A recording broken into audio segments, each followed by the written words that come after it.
Selamat datang kembali di channel Zona Ahli. Bersama saya kembali Bang Joko ya.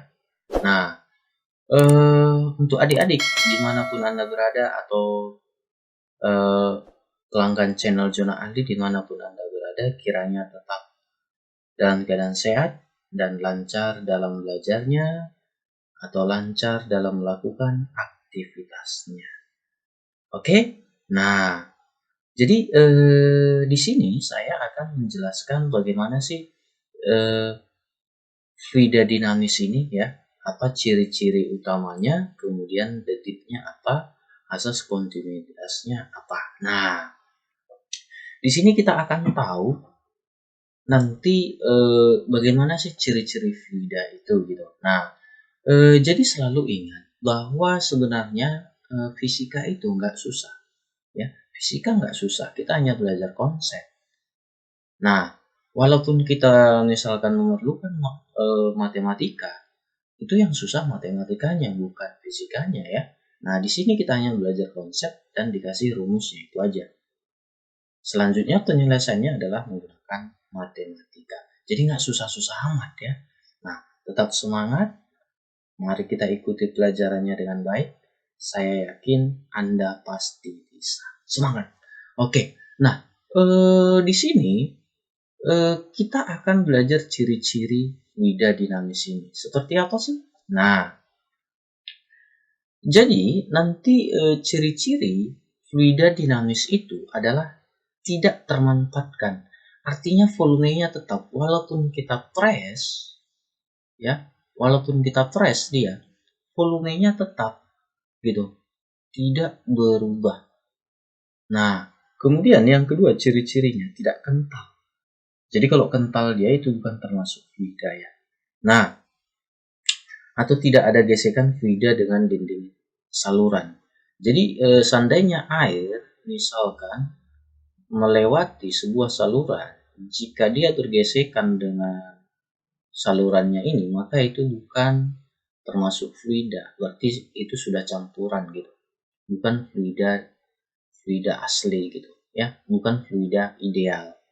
Nah, ini ciri-ciri fluida ideal ya. Nah, kita harus paham bahwa ciri-ciri fluida ideal itu tidak termanfaatkan, kemudian tidak kental. Tidak kental artinya tidak ada gesekan fluida dengan dinding saluran. Yang ketiga itu adalah alirannya memiliki garis lurus. Nah, ya, alirannya memiliki garis lurus. Jadi nanti aliran fluida itu jika dalam suatu misalkan jika dalam suatu saluran, misalkan salurannya ini, dia nanti ada yang namanya alirannya itu lurus. Lurusnya bukan berarti lurus seperti ini aja, tapi dia mengikuti bentuk daripada salurannya gitu. Nah, kemudian yang keempat adalah aliran tidak bergantung waktu atau tunang. Nah, gitu. Tidak bergantung waktu ya alirannya. Jika waktunya sekian, alirannya jadi lambat enggak.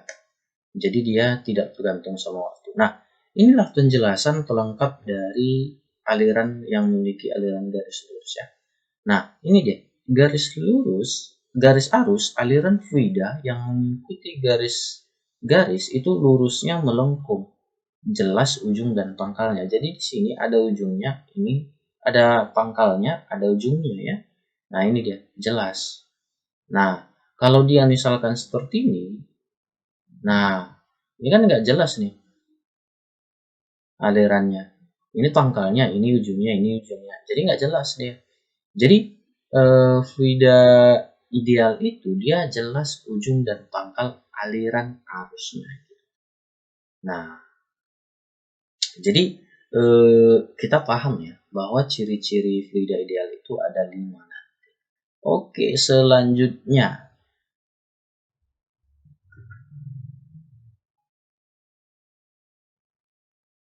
Nah, di sini nanti kita belajar masalah debit. Nah, debit itu apa? Nah, penjelasannya sebenarnya simple banget. Debit itu adalah laju aliran volume zat cair gitu. Artinya laju itu berarti dia volume per waktu gitu. Ini ciri-ciri paling pokok. Nah, jadi nanti debit adalah laju aliran volume zat cair. Nah, simbol debit itu apa? Simbol debit adalah Q besar. Jadi dia seperti ini nanti. Nah, bagaimana rumusnya? Rumusnya adalah V per T, ya, atau V kecil itu artinya kecepatan aliran ya, kemudian A adalah luas penampang. Jadi kecepatan aliran itu ini, kemudian volume, misalkan volume yang bergerak misalkan sebesar ini selama waktu T gitu. Nah, jadi itulah debitnya. Nah, jadi nanti waktu ini adalah per sekon, kemudian V itu adalah volume, debit itu adalah meter kubik per sekon ya, karena satuannya adalah meter kubik dibagi sekon. Atau bisa juga cara yang kedua adalah dengan mencari luas penampang saluran dikalikan dengan kecepatan fluida itu sendiri. Nah, itu dia. Jadi debit di sini adalah laju aliran volume zat cair. Yang kedua adalah rumusnya adalah V per T atau V kecil dikali A. Ini V besar ya, V kapital gitu. Nah, penjelasannya ada di sini, debit satuannya ini, waktu dan seterusnya ya. Oke, nah sebenarnya aplikasi dari debit ini adalah kita bisa mengetahui jumlah debit atau perkiraan misalkan suatu aliran sungai. Jadi di sungai-sungai tertentu itu akan dibatas misalkan dibuat meteran untuk menghitung debit aliran gitu. Dengan mengetahui berapa sih luas daripada sungai itu sendiri. Jadi bisa diketahui perkiraan debitnya berapa. Nah, dengan mengetahui perkiraan debitnya, kita bisa memprediksi apakah dia banjir besar atau tidak. Nah, itu dia. Oke, nah selanjutnya bagaimana sih contoh soal yang dibuat dalam debit ini? Oke, langsung saja ya. Adapun contoh soal bisa kita lihat di sini bahwa di sini katanya ada soal ya, ada soal katanya begini. Dalam sebuah pipa mengalir air sebanyak 30 meter kubik ya selama 1 menit. Debit aliran air tersebut berapa gitu. Nah, katanya di soal ini diketahui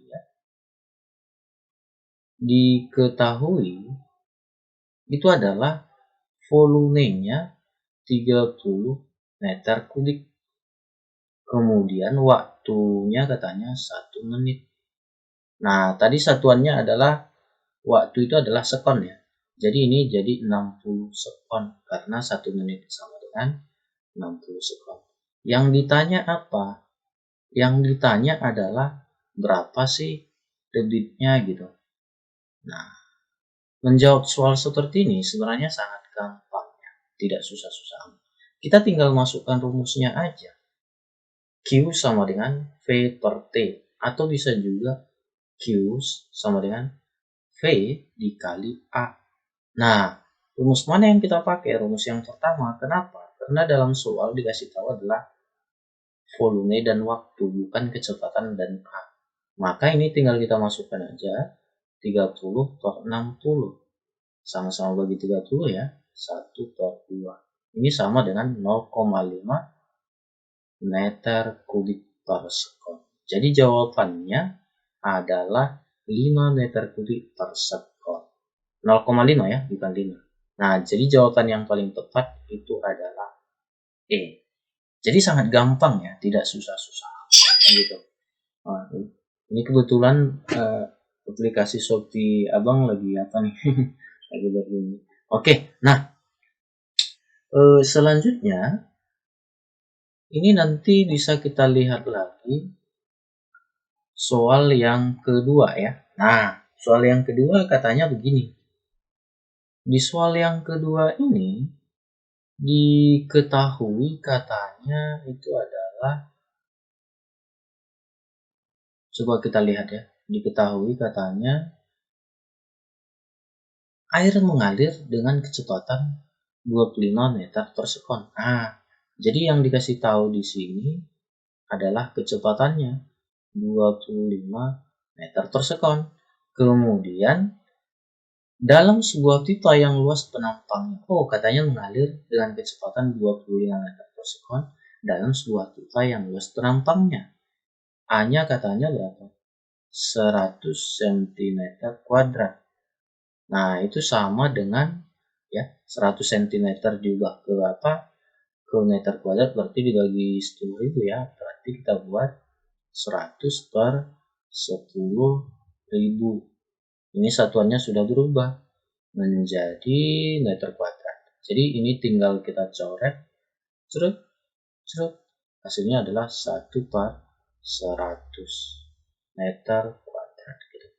Nah, pertanyaannya di sini adalah apa? Maka detik ya, detik. Artinya yang ditanya adalah detik.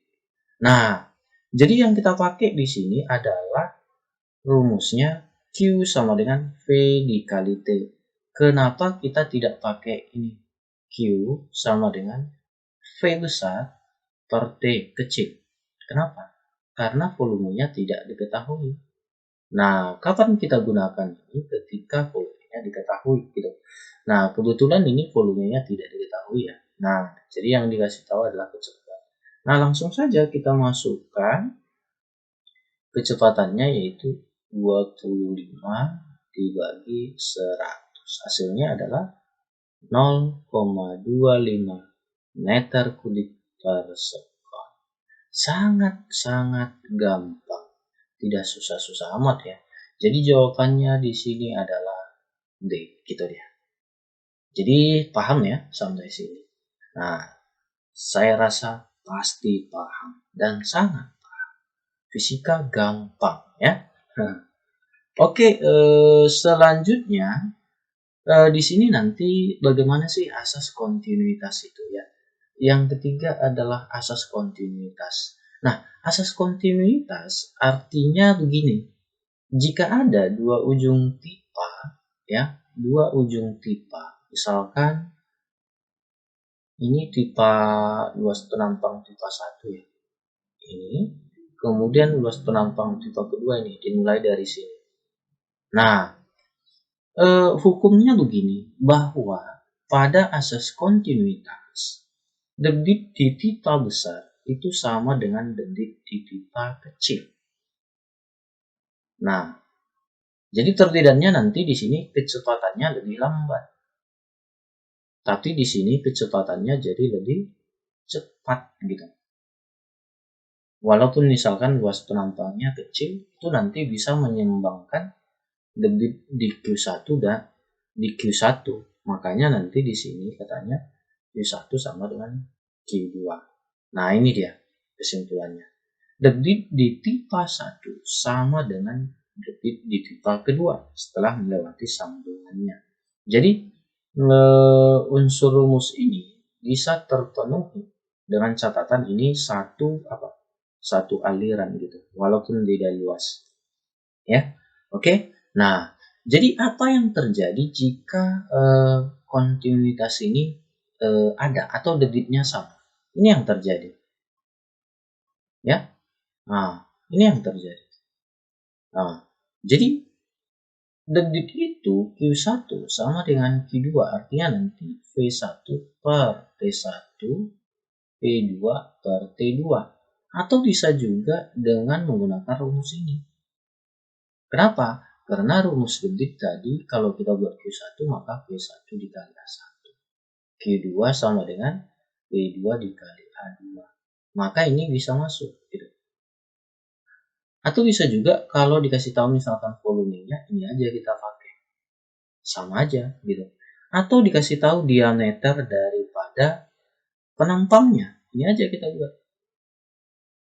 Nah, D1 D1 kuadrat, V2 D kuadrat. Dengan D1 dan D2 itu adalah masing-masing diameter penampangnya, penampang pipa. Ini juga sama rumusnya ya. Nah, rumus yang ketiga ini sebenarnya representasi dari bahwa V1 dikali R1 kuadrat sama dengan V2 dikali R2 kuadrat. Itu sama aja. Ya, oke. Nah, kenapa dia muncul D ini? Kenapa dia muncul? Karena A itu luasnya adalah V dikali R kuadrat ya. R kuadrat. Jadi kalau ini A1 maka ini R1 kuadrat. Hilangkan aja V-nya gitu. Atau dengan catatan kalau di A1 maka seperempat V D1 kuadrat. Jadi tetap aja hilang seperempatnya saling membagi. Gitu. Jadi sangat gampang. Tidak susah-susah amat. Jadi untuk lebih jelasnya mari kita lihat contoh berikut ini. Jadi sudah paham ya sampai di sini. Q1 sama dengan Q2 gitu. Nah, jadi untuk lebih jelasnya kita kerjakan contoh soal di bawah ini. Katanya begini deh. Sebuah pipa dengan ujung yang berbeda ya. Ujungnya katanya berbeda gitu. Nah, memiliki masing-masing luas penampang. Oh, berarti di sini dikasih tahu A1 itu 100 cm kuadrat, A2 25 cm kuadrat. Jika kecepatan aliran fluida pada penampang besar, katanya V1 ya. Kenapa V1? Karena penampang besar. Gitu. Itu katanya berapa? 4 meter per sekon. Yang ditanya adalah berapa sih V2-nya? Nah, di sini nanti bisa kita gunakan persamaan dari detik. Ya, jadi nanti di sini Q1 sama dengan Q2. Nah, jadi V1 dikali A1 sama dengan V2 dikali A2. Jadi kita tinggal masukkan aja rumusnya. Nah, ini satuannya tidak usah ubah. Kenapa? Nanti A1 dan A2 saling membagi gitu.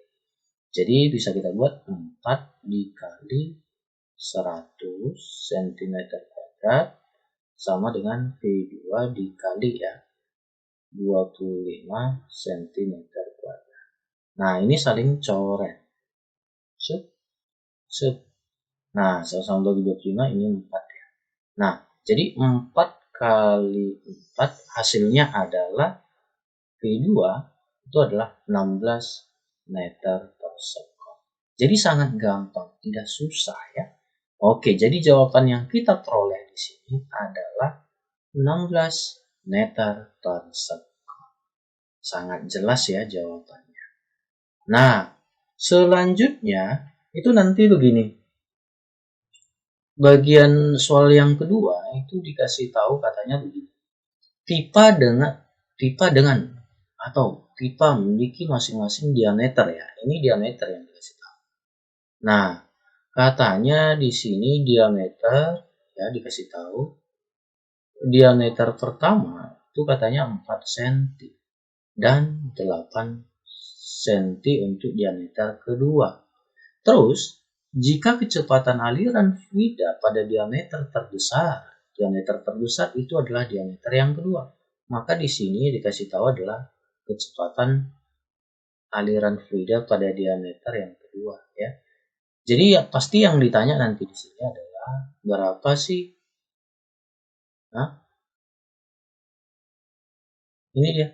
Maka pada diameter kecil aliran fluidanya sebesar maka V1. Nah, sama halnya menjawab soal yang pertama, cuma nanti di sini bedanya diameter.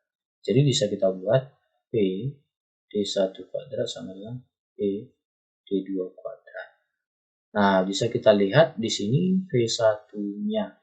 V1 yang ditanya ya. Oke. Tinggal masukkan V1 dikali berapa nih ya? 4 kuadrat ya. Sama dengan berapa? 2 kali 8 kuadrat. Nah, ini langsung aja. V1 ini berapa ya? 2 kali 8 kali 8 ya. Sama aja. Ini saya kali 4 kali 4. Nah, saling coret. Ceret. Ini sisa 2, 2. Hasilnya dapat kita adalah Sama juga 16 meter per second. Sangat gampang, tidak susah ya. Oke. Jadi beginilah cara menentukan contoh soal pada fluida dinamis 1. Jadi tidak susah ya, sangat gampang gitu ya. Nah, saya rasa untuk pertemuan kali ini kita sebenarnya agak rileks ya. Kenapa? Ternyata gampang belajar fisika, tidak susah-susah. Oke, nah nanti di pertemuan berikutnya saya akan menjelaskan bagaimana sih penerapan fluida dinamis yang kedua. Jadi tetap nantikan video ini ya, dan tetap berlangganan di channel ini agar Anda tidak ketinggalan informasi seputar SBM TTN. Oke, terima kasih telah menonton video ini. Jangan lupa bagikan ke teman-temannya ya, supaya teman-temannya juga tahu seputar fisika. Jadi fisika itu gampang, tidak susah. Demikian dari saya, terima kasih. See you next pertemuannya. Oke, bye-bye.